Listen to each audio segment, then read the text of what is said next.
വക്കീലെന്താ പറഞ്ഞു?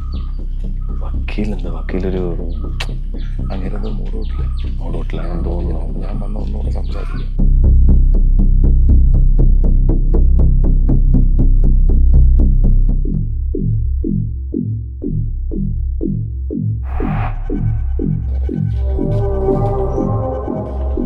ഇതെന്താ?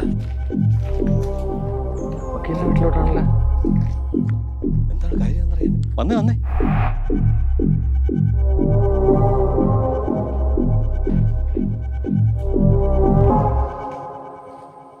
വക്കീൽ സാറേ, ഞങ്ങൾക്ക് സാറിൻ്റെ ഒരു സഹായം വേണം. ഞങ്ങളൊരു സംഘടന ഉണ്ടാക്കിയിട്ടുണ്ട്. സാർ അതിൻ്റെ ലീഗൽ അഡ്വൈസർ ആകണം. സംഘടനയുടെ പേര് ഇരകൾ. എന്താ? പലതരം പറ്റിപ്പുകളിലും തട്ടിപ്പുകളിലും പെട്ടുപോയ പാവത്തുങ്ങളെ സംരക്ഷിക്കാൻ വേണ്ടി ഞങ്ങൾ ഉണ്ടാക്കിയ സംഘടനയാ ഇരകൾ.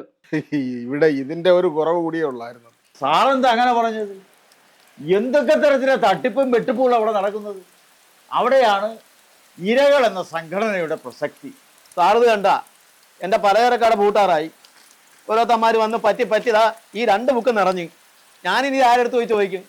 ഇനി ആത്മഹത്യ ഉള്ളു നിവർത്തി. അത് പറ്റുകാര് ഇനിയുണ്ട്, കടം വാങ്ങലുകാര്. അവരെ കൊണ്ട് സഹിക്കാൻ വയ്യാത്ത. ആശുപത്രിയിലാണ്, മരുന്നിന് കാശില്ല, പോക്ക് ഫീസ് കൊടുത്തില്ല, റീചാർജ് ചെയ്തില്ല എന്നൊക്കെ പറഞ്ഞ് ഏമാർ താണ് വീണ് കടം മേടിക്കും. പിന്നെ പിടിച്ചാൽ പിടി കിട്ടത്തില്ല. വിളിച്ചാൽ ഫോൺ എടുക്കോ ഈ വൃത്തികെട്ടവന്മാർ? ഇതൊക്കെ ആയിരങ്ങളുടെ കേസാ. എന്നെ ഒരുത്തം പറ്റിച്ചത് ലക്ഷങ്ങളാ.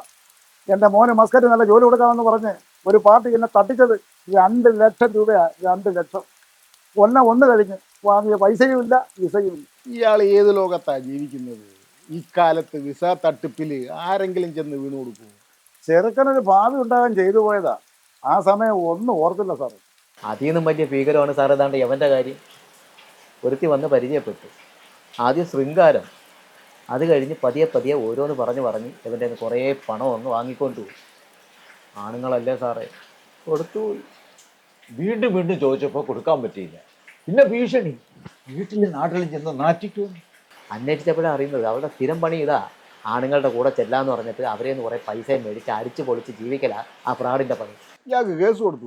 ഫസ്റ്റ് ഇഷ്ടം പോലെ ക്രിമിനൽ കേസുകളിൽ പ്രതിയാ അവള്. അവക്കിതൊന്നും ഒരു പ്രശ്നമേ അല്ല. ഇതിനുള്ള ശരിക്കുള്ള മരുന്നെന്ന് പറഞ്ഞു കഴിഞ്ഞാലേ നല്ല 1-ാം തരം അടിയാ. ആളുകളെയും കൂട്ടി അവളെ പിടിച്ചിറക്കണം.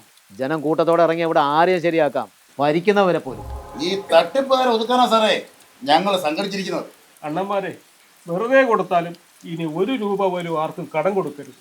ഇതൊക്കെ കേട്ടിട്ട് സാറിന് ഒന്നും പറയാനില്ല. അത്യുന്നതങ്ങളിൽ ദൈവത്തിന് സ്തുതി, ഭൂമിയിൽ പണം കടം കൊടുക്കാത്തവർക്ക് സമാധാനം. അപ്പൊ കടം വാങ്ങുന്നവരോ? അവർ ഗതികെട്ടവർ. അപ്പൊ വാങ്ങിച്ചിട്ട് തിരിച്ചു കൊടുക്കാത്തവരോ? അവർ രണ്ടും കെട്ടവർ. തട്ടിച്ചും പറ്റിച്ചും കടം വാങ്ങിയും ശീലമുള്ളവർ ജീവിതകാലം മുഴുവൻ ആ സ്വഭാവം അങ്ങനെ കാണിച്ചുകൊണ്ടേയിരിക്കും. മറ്റൊരുവന്റെ കീശയിലെ കാശ് തൻ്റെ കീശയിൽ എത്തിക്കാനുള്ള അന്തം വിട്ട വേഷം കെട്ടലുകളുമായി. ഇവരെയൊക്കെ എന്തോ വിളിക്കും സാർ? കവി മുരുകൻ സാറ് പറഞ്ഞതാണ് ഈ സന്ദർഭത്തിന് ഏറെ ഉചിതം. നാണമില്ലേ ആണതെന്ന് പേര് ചൊല്ലുവാൻ നിനക്ക്, വേറൊരാൾ വിയർത്തതിന്റെ ഉപ്പു തിന്നു വാഴുവാൻ. എന്നെ പറ്റിച്ചതൊരു പെണ്ണല്ലേ? ഇത്തിരി മാറ്റി അങ്ങ് വിളിച്ചാ മതി. നാണമില്ലേ പെണ്ണിതെന്ന് പേര് ചൊല്ലുവാൻ നിനക്ക്, വല്ലരും വിയർത്തതിന്റെ ഉപ്പു തിന്നു വാഴുവാൻ. നിങ്ങളോട് ഒന്നുകൂടി പറയാം, പണം അത് കടം കൊടുക്കരുത്, ചോദിക്കരുത്, വാങ്ങരുത് എന്നാരും പറഞ്ഞു? ഗുരുദേവൻ പറയാതെ പോയത്.